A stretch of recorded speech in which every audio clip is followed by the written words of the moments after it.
हलचल TV network और आप देख रहे हैं हलचल टीवी न्यूज़। हर हलचल पर नजर, हर हलचल की खबर। नमस्कार दर्शक मित्रों, हलचल टीवी न्यूज़માં આપનું હાર્દિક સ્વાગત છે। સરદાર પટેલ યુનિવર્સિટી પદવીદાન સમારંભમાં પદાધિકારીઓ કેસરિયા પહેરવેશના પગલે શું યુનિવર્સિટી કેસરિયા રંગે રંગાઈ? આજે મહાસુદ નોમ સરસ્વતી નવરાત્રિના દિને અત્રેના સરસ્વતી ધામ સરદાર પટેલ યુનિવર્સિટીના 67મા પદવીદાન સમારંભમાં પદાધિકારીઓ ખાદીના કેસરી પહેરવેશ સાથે નજરે ચડતા શું યુનિવર્સિટી કેસરિયા રંગે રંગાઈની ચર્ચા પણ ઉઠવા પામી હતી। સરસ્વતી નવરાત્રિના નોમના દિવસે સરદાર પટેલ યુનિવર્સિટીનો 67મો પદવીદાન સમારંભ યોજવામાં આવ્યો। પ્રાચીન પરંપરા સાથે નૈતિક મૂલ્યનિષ્ઠ અને કર્મઠ શિક્ષણ દ્વારા જ સમાજનું નવનિર્માણ શક્ય છે, રાજ્યપાલ દ્વારા જણાવવામાં આવ્યું। 16,218 વિદ્યાર્થીઓને પદવી એનાયત કરવામાં આવી। રાજ્યપાલ શ્રીના હસ્તે 100 તેજસ્વી વિદ્યાર્થીઓને સુવર્ણચંદ્રક અપાયા। રાજ્યપાલ શ્રી આચાર્ય દેવવ્રતજીએ પ્રાચીન પરંપરા સાથે નૈતિક મૂલ્યનિષ્ઠ અને કર્મઠ શિક્ષણ દ્વારા જ સમાજ નવનિર્માણ શક્ય હોવાનું જણાવ્યું હતું।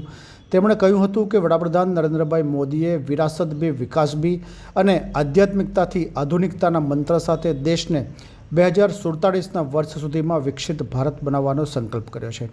વડાપ્રધાન નરેન્દ્રભાઈ મોદીના સંકલ્પને સાકાર કરવા યુવાનો સહિત નાગરિકો પોતાના અધિકાર સાથે ફરજોનું પણ ઈમાનદારીથી પાલન કરી સહયોગ આપેનું જણાવ્યું હતું। પ્રાપ્ત વિગતો અનુસાર આજે મહાસરસ્વતી નવરાત્રિના નોમના દિવસે સરસ્વતી ધામ સરદાર પટેલ યુનિવર્સિટીનો 67મો પદવીદાન સમારંભ રાજ્યપાલ અને યુનિવર્સિટીના કુલાધિપતિ આચાર્ય દેવવ્રતની ઉપસ્થિતિમાં યોજાયો હતો।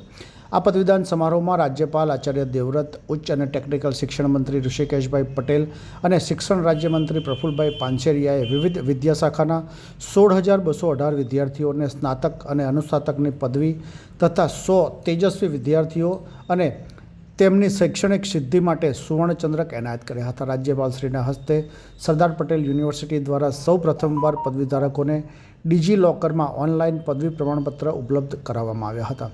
રાજ્યપાલશ્રીએ પદવીધારકોને રાષ્ટ્રના જવાબદાર નાગરિક બની માતા પિતા અને ગુરુજનો પ્રત્યે પોતાનું દાયિત્વ નિભાવી પોતાના જ્ઞાન અને સમજણનો ઉપયોગ સમાજના છેવાડાના માનવીના ઉત્થાન માટે કરવા અનુરોધ કર્યો હતો।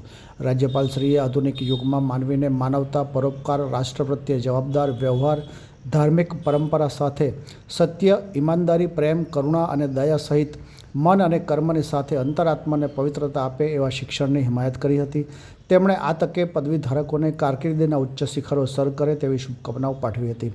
આ પ્રસંગે ઉચ્ચ અને ટેકનિકલ શિક્ષણ મંત્રી ઋષિકેશભાઈ પટેલે ડિગ્રી પ્રાપ્ત કરનાર વિદ્યાર્થીઓ માટે સમાજ જીવનના નવા દરવાજા ખુલી રહ્યા છે તેમ જણાવતા ઉમેર્યું હતું કે દીક્ષાંત એ માત્ર શિક્ષાંત ન બની રહે તેની ચિંતા કરી વિદ્યાર્થીઓએ અભ્યાસ દ્વારા તેમણે પ્રાપ્ત કરેલી માહિતીને જ્ઞાનમાં પરિવર્તિત કરવી પડશે।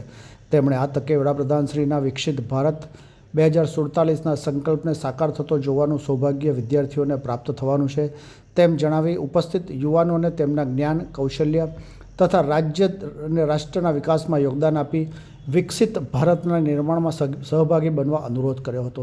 આ કાર્યક્રમમાં શિક્ષણ મંત્રી પ્રફુલભાઈ પાનસેરિયાએ ડિગ્રી મેળવનાર તમામ વિદ્યાર્થીઓને શુભેચ્છાઓ પાઠવી તેમણે મેળવેલા જ્ઞાનને અંત્યોદય સુધી પહોંચાડવા અનુરોધ કર્યો હતો। તેમણે ઉપસ્થિત વિદ્યાર્થીઓને સરદાર પટેલની સત્યની વિચારધારા સાથે આગળ વધી વ્યસનોથી દૂર રહી રાષ્ટ્રહિત માટે કાર્ય કરવા જણાવી તેમનું જ્ઞાન સમાજ, રાષ્ટ્રની એકતાની સાથે સંશોધન ક્ષેત્રે ઉપયોગી બને તેવી અપેક્ષા વ્યક્ત કરી હતી।